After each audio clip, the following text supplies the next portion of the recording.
Hey, hey, hey, it's your girl Talia, and I'm ready for you to invade my space. Welcome to Talia Space, y'all, where we're going to be talking about everything. You hear me? We're going to laugh, we're going to cry, and most of all, we're going to love on each other, y'all. Let's talk. What's up, my social media family? Welcome to Talia Space, y'all. Are y'all ready for tonight's podcast? I am so ready. Okay, so I want you guys to go ahead and go get your wine, go get your water, go get your tea, go get your Kool-Aid, whatever your beverage that you're gonna have on tonight. Go ahead and get it, okay? Because we're gonna talk down tonight, y'all. Okay, let's talk. As for your girl got some wine because that's the type of conversation that we're gonna have tonight. So if that's what you're drinking tonight, go ahead and go get your wine glass, y'all, so we can go ahead and get this conversation started, okay? Shout out to all my listeners. Thank you guys for listening. I love you guys so much. Thank you for the ones that has listened to my podcast and DM'd me and messaged me, and thank you guys so much. It means the world to me. On tonight we're gonna talk about my father. And the reason why is because the month of September is a really touchy feeling month for me. It's an emotional month for me because number one, my dad's birthday is September the 21st. And then his death date is September the 23rd.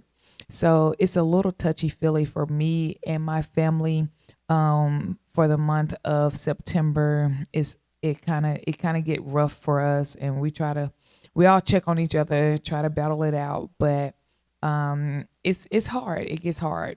But my dad, I want to talk about my dad on the night. My dad was a wonderful man. He was a great father. He was a great husband.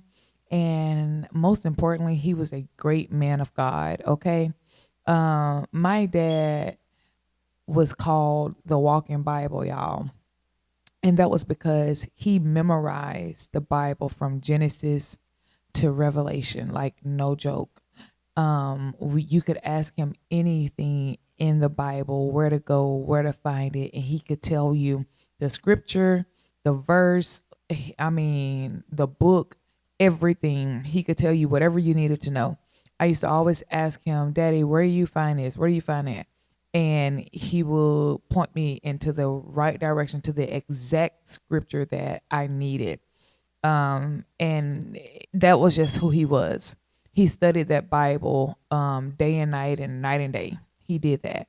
But he was a great father. I remember growing up, we stayed in his little blue house, and my dad would wake me up for school, and I used to hate it because although he was not in the military, he was very militant. Okay, he used to wake me up for school early in the morning, so early in the morning, and he would get me up by saying, "Hut 2 3 4, hut 2 3 4," and I'm like, "Daddy, like, why do you have to do that?" And I'm on the wall, y'all. He's making me march to the bathroom to go wash my face and all this stuff. And I used to be so mad at him. And he thought that like that was the funniest thing to him. And I used to be so upset with him because why you just can't wake me up regular? Why you have to do all the extra stuff?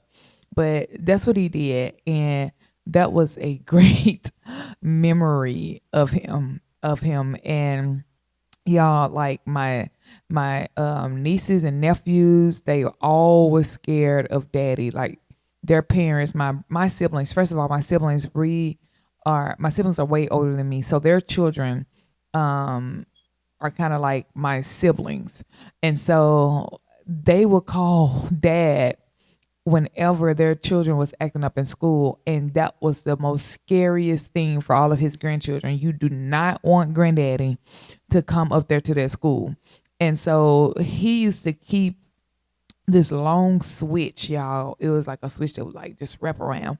He used to keep this long switch in his study where he was studying the Bible. I guess spare the rod, spoil the child. But he used to keep this long switch in his office for whenever he had to be called to whoop his grandkids. I didn't get no whoopings. I was good. I was a good girl. I didn't get no whoopings. But them grandkids, they got whoopings. And then we used to call him One Loop Joe because he had, all these loops around his pants, where the belt goes in. But it only took one loop for him to release that belt. Like it was like a one move, like a like a Zorro move, y'all. And when that belt came out, oh baby, he was swinging from way back yonder to make sure that he got you all together. So that that's who they call anytime their kids was acting up. He was part of his grandchildren's life. He was part of his children's life. He taught us his girls. He taught us what a husband should look like because he took care of my mom. He made sure that she didn't want for anything. He made sure that that she didn't have to work. He never wanted her to work. He wanted her to stay at home with his kids and take care of his children, and that's what she did. And that's the type of husband that I wanted. I wanted my husband to spoil me like my dad spoiled my mom, and I actually got that. So shout out to my husband. I love you, babe. But my dad, he was in all of his children's life and his grandchildren's life. And he used to have these meetings, y'all, with his kids. My dad was a man of meetings, okay? So two of these meetings I'm going to talk about because they're so funny. So one meeting, he was so upset with me and my sister because we was using a lot of toilet tissue, so he said. And so he said, I'm sick of y'all using all the toilet tissue. I'm tired of buying toilet tissue. So we finna have a meeting about how you supposed to use toilet tissue. Y'all, this man goes and get a roll of toilet tissue. He tears off 4 squares, literally 4 squares of toilet tissue. He tears them off and he says, okay, so when you get ready to use the bathroom, you take 1 square and you wipe. You fold it to the next square and then you wipe again. He said, and then you fold it down one more time and then you wipe again. He said, now if you still ain't done, if you still got some stuff down there, then you fold that piece of toilet tissue in half and you wipe again. He's like, do not go back and get no more toilet tissue. That's all you need is 4 squares. Y'all, me and my sister, when I tell y'all, we was laughing so hard because why we're using four squares of toilet tissue? I was like, baby, something's going to be on our hand. It's not going to be no tissue. Okay. But that's who he was. He was not wasteful. He hated for us to waste anything. And he felt like we was wasting tissue. And we probably was. I don't know why we was wasting so much tissue. I get at my kids now because they waste tissue. So I understand how you feel. But he was so mad that we was using all that toilet paper up and he made sure that we didn't do it again. And so that was one meeting. The other meeting, my dad was an insurance salesman, y'all. He worked from sun up to sundown, like seriously. He used to work at this company called Universal Life Insurance Company, and I still can smell his cologne and the office smell. I still can smell all that to this day. He used to wear this cologne called Cool Water. Y'all remember that cologne? He used to wear that all the time, and I still can smell him and how he smelled when he worked at that insurance company. But it was crazy. He had a meeting with us, and he told us, from now on out, when y'all answer that phone, I need y'all to let whoever y'all talking to know that your dad sell insurance. So we was like, what? Y'all, he gave us a script and everything. And he said, if you don't say this, I'm going to get on that phone before you get off and let them know that I sell insurance. Yeah, my sister thought he was playing. So she gets on the phone with one of her dudes. They talking they talking down. So they talking to each other on the phone. And before she got off, he said, did you tell him I sold insurance? I didn't hear that in your conversation. Yeah, he was listening to her whole conversation the whole time she was on the phone. He said, I didn't hear you say that in your conversation. Before you get off, you let that man know that your daddy sell insurance and see if he needs some life insurance. Y'all, she was so embarrassed. It was so funny. But she had to tell the dude that was on the phone that her dad sold insurance.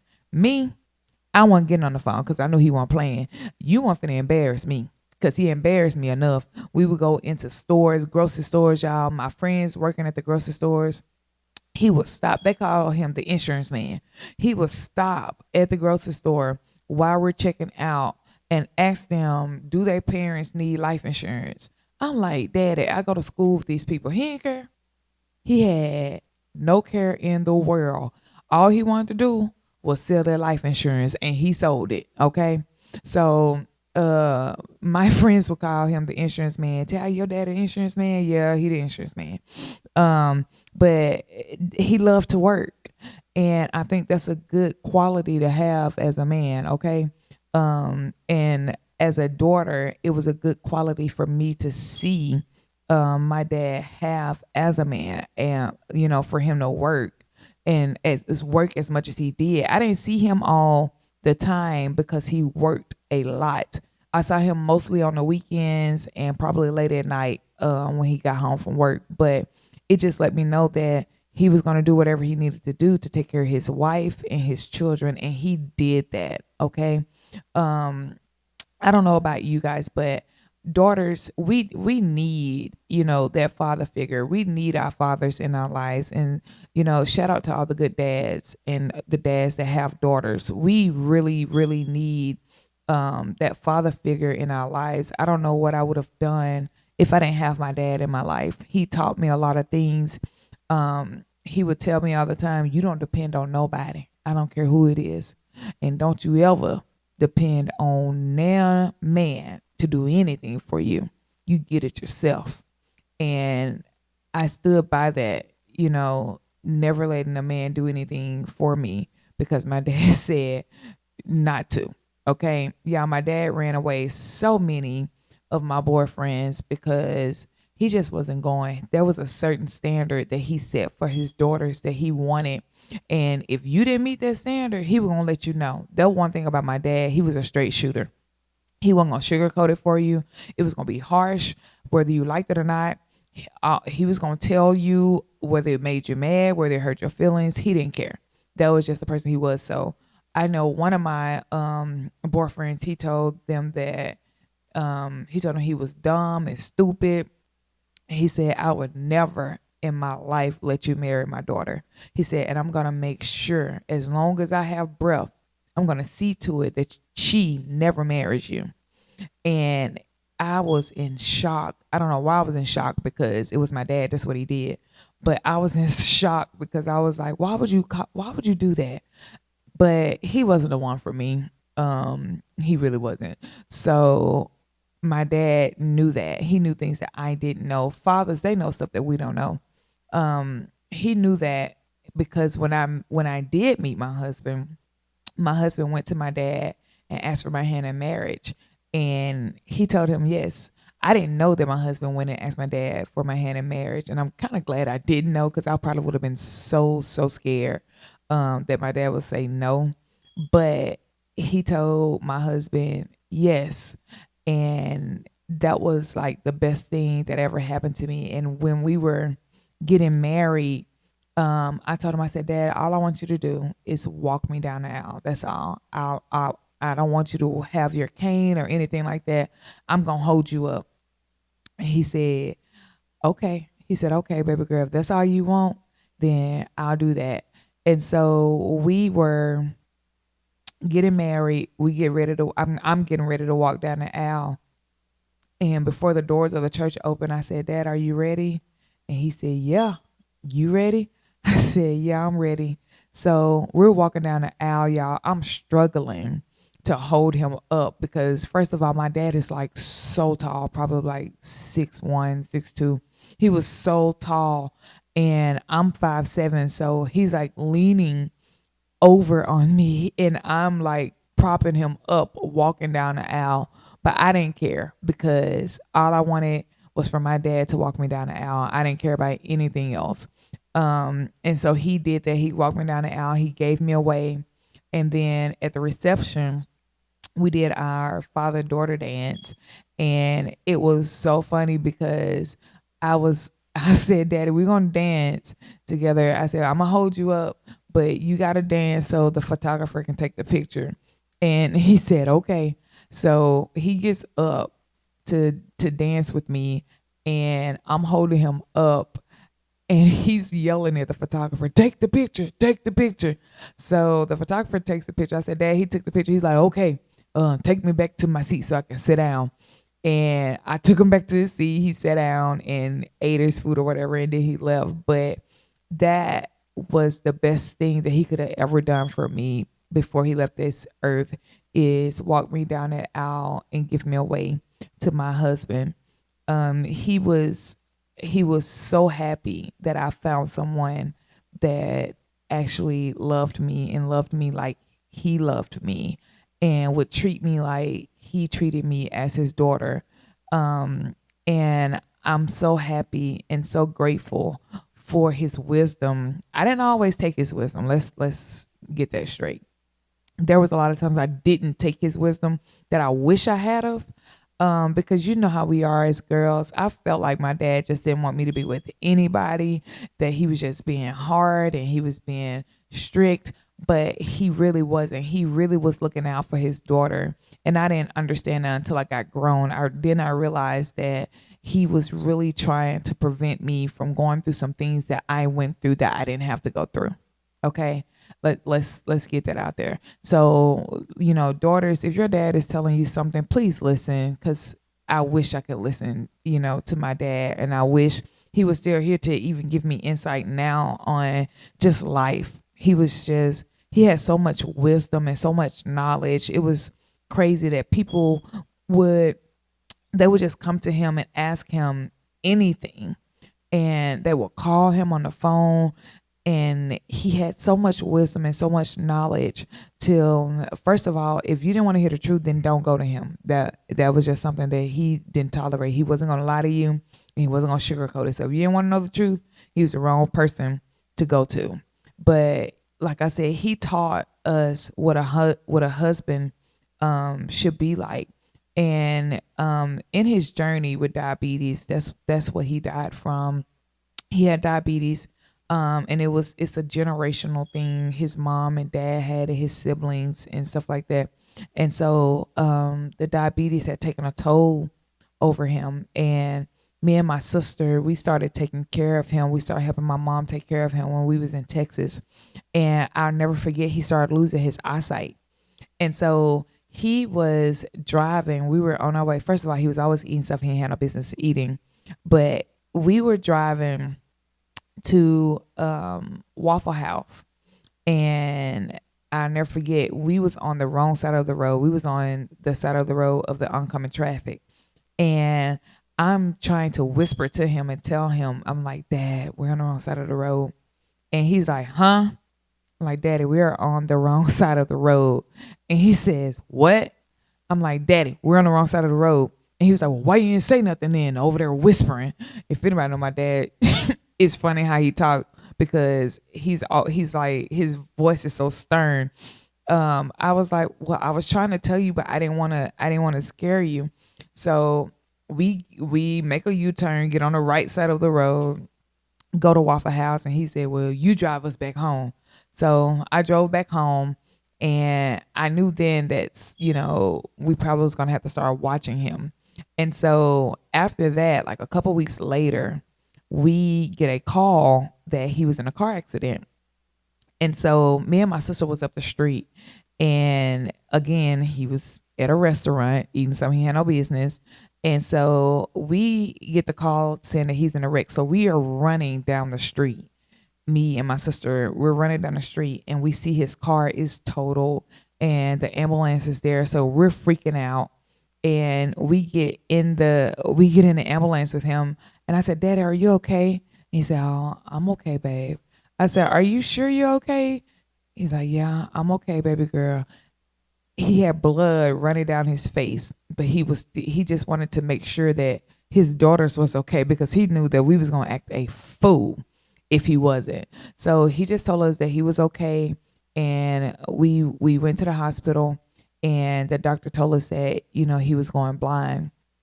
And my brother told him, he was like, Dad, I got to take your keys. And that was the worst thing ever. Like, he went completely off on us, on my brother. he was just in denial. He didn't want to, give those keys up. But my brother took the keys and he said, from now on out, if you want to go somewhere, then you call somebody and they'll take you. But from now on out, you're not going to drive anywhere else. So it took a toll on him, but he was okay. So he was still doing insurance, right?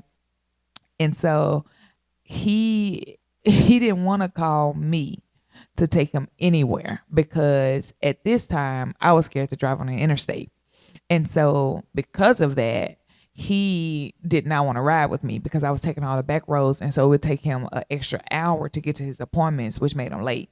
So y'all, he would call, like I'm sitting in the house with him. He would call everybody on the phone asking them if they could take him somewhere when I'm sitting right there. And because they were busy, he would be so mad, and he would look at me and I'm looking at him, and he would look at me and I'm looking at him, and he'll say, well, I guess I gotta use you. I said, well, put your clothes on, let's go then. He said, well, are you gonna take the back roads? I said, I sure am. And he said, yeah, every time I ride with you, I gotta book my appointments an hour early because I'm always late. I said, well, we're gonna get there safe. And he used to hate it so much, but we got there and we got there safe. I don't care if it did take us an hour. But I would take him to his insurance appointments, and I will watch him talk to these families about life insurance and stuff like that. And I would drive him back to the house, and we would have long conversations in the car back to the house, he's just talking to me about life and how he sees my life and what he don't want me to do with my life. And I said, you know what, Dad? I said, I'm going to always be here for you, and I'm going to make sure that I take care of you. And he said, oh, you don't have to worry about me, baby girl. You take care of yourself. You don't have to worry about me. I'm okay. And that's just who he was. He didn't want us to take care of him. Even when he got down to the point where we had to help him put clothes on and stuff like that, he did not want us to help at all because he had always been independent. So for his daughters to have to help him, he used to be so upset. But then he got to the point where he realized that I'm too sick to do it. So, I need their help. And I'll never forget, I was the last one to, take him to the hospital. Before the last time that he died, I took him to the hospital, and my mom didn't go because she knew that this time it was pretty bad. He had already had a leg amputated because of diabetes, and there was a sore on his foot that he needed to go to the hospital for. So I took him to the hospital, and the doctor first said that, okay, we're just gonna, scrape the wound, clean it or whatever, and see how bad it is. But then he came back and said, no, we're gonna have to amputate that foot. And when my dad heard that, he was like, no, I'm not losing another limb. I'm not doing that. And we had to talk to him and talk to him and talk to him. And that's just something that he didn't want to do. And so he said, let me think about it. So we was like, okay, Daddy. And so I'll never forget, my sister was on the phone with him, and they were talking about the Bible as usual. And she started hearing him slur in his speech. And it was crazy. She would start screaming over the phone for somebody to come and somebody to help him. And when my brother got on the phone, he said, Daddy just had a stroke. And so I'm running, like literally, I'm running to this hospital, trying to see what's going on. And when I go into his room, his face was his lip was kind of slouched over. And I looked at him, and he looked at me. He said, I'm just happy that God allowed you to come in here and see your daddy. And that broke me. I mean, it broke me down so bad because I didn't understand why he would say something like that. And after then, that was the last thing that he ever said to me, because after then, he just started going downhill from there, and they was putting tubes and all that stuff in him. And They went on ahead and they amputated his other leg while he was unconscious.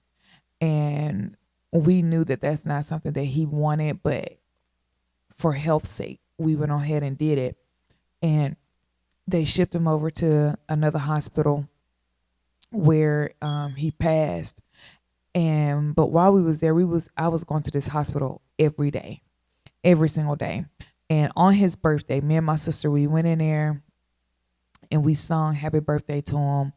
And he was still there. We knew he was still there because he would move his fingers. And before then, a couple days before then, I told him, I said, Dad, I accepted my calling in the ministry. I said, so you're gonna have to hurry up and you have to get out of here because I need your help. I said, are you gonna make it through? And he shook his head, yeah. And I said, okay, well, you got to get better because I need you. I need your expertise. I need you to help me. I need your wisdom. And he said, he just kept moving his head saying, okay. And then, like I said, we went back to the hospital on the 21st and we sung happy birthday to him and we sung his favorite song. His favorite song is I Can't Give Up Now. We sung that to him and we left. And I told my husband, I said, I don't think Dad is going to make it out of this. And 2 days later, I get the call that they were trying to resuscitate him. And my husband take me to the hospital and I go there and I felt like my whole world had just shattered. If you've ever lost anybody, I don't care if it's a parent or a sibling, a best friend, a spouse, if you've lost anybody, that is a feeling of no other. There's a void that will never be filled. And that day something in me broke and I felt like I would never be healed from that ever again. I didn't grieve properly. Those of you that going through that, grieve properly. Don't stay so busy that you don't want to face the pain because that pain hits you whether you want it to hit you or not. It hits you. But I had to grieve my father on down the line because I didn't grieve him when he first passed. And it was hard. It was hard for me because that was my hero. That was my everything. And for that man to be taken, from this earth, it really did something to me. It hurt me to my core. But I love him. And my mom, she was a great wife, a great wife. She was there through thick and thin. She was there when he was up and she was there when he was down. He took care of her. He made sure that whenever there was a holiday around and because he couldn't see anymore and because the diabetes had took effect over his life, he called me and my sister, and he would tell us to go and buy her something, make sure that she has a dress, make sure she has a ring, make sure she has a necklace. He wanted to let her know that even though I'm down, even though I'm sick, I still love you. I'm still thinking about you. And we would go and do that, and we would go get a card and we would read it to him and let him know what the card says and get his approval. And he would tell us, okay, that's it right there. You let me know when she comes in so I can go ahead and give her stuff. And that was the type of man that he was. He was very stern. He was very strict, but he was very lovable. Everybody loved Joe Glover, and his legacy still lives on through me, through my sister, and through my brother, through his grandchildren. We love you, Dad, and we miss you so much. And let me throw this in there before I end my podcast. My dad loved my husband so much. He loved my husband and he loved my sister's husband. He made sure before he left that we had some good men in our lives, okay? But my husband does gospel rap or Christian rap, and my dad has never liked rap. I don't care what it was. He did not like it. He hated it. But whenever my husband would rap, it was just something about him rapping that he loved. Anytime my husband was in the studio, he did a new song, he would bring it to my dad and he was like, Pop, I need you to listen to this. or he'll ask him, "You got something new for me, Doc? You got something new that I can hear?" And my husband would put the earphones in his ear, and he was like, "Oh, I like that, Doc. I like that." And it just made my day because my dad liking rap or liking anything that had to do with rap was just amazing, okay? Because that was just not his cup of tea. But he loved it, and he loved my husband. He loved my sister husband. He made sure that we was taken care of before he left. And I just thank God for him, and I'm thankful to have a dad, or to have had a dad that made sure before he left that his daughters and his wife was taken care of. And we love you, Dad. We miss you down here. And if you have a dad in your life, love on your parents while they're still here, because when they're gone, that they can hear you. And if there's anything that you want to say, if there's any arguments or anything else, make up with them. Like, life is too short, and I wish I could just go and lay on my dad's chest like I always used to do. I'm no longer able to do that, and I miss it. I miss it so, so much. So if your parents are still here, please love on them while they're here. Please go visit them, go talk to them, spend time with your folks, okay? Because you never want to be in a situation where you regret not being able to talk to them, okay? I love you guys. I hope that this podcast reached you. I hope that it touched you. I hope it wasn't too emotional for you. I was trying my best not to cry through this whole podcast, but again, I love you, Dad, and this podcast was dedicated to you. Good night, y'all.